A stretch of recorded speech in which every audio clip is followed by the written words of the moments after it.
Good investment research starts with good source material, but earnings call transcripts, analyst questions, regulatory filings are often scattered across multiple platforms or just hard to find when you actually need them.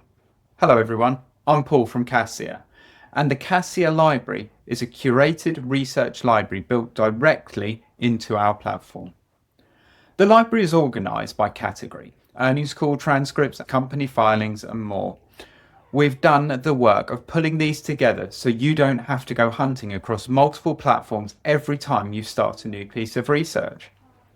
Every document in the library is available to open and read directly inside Cassia. No redirecting to a third-party site, no downloading and uploading through your desktop. Just open it and start reading. And importantly, the documents are the basis of your Cassia AI research, allowing you to get an answer grounded in the actual transcript or report filings, not just AI hallucinations. So if you're asking questions that draw on both what management said and what the actual numbers show, this is all possible in Cassia.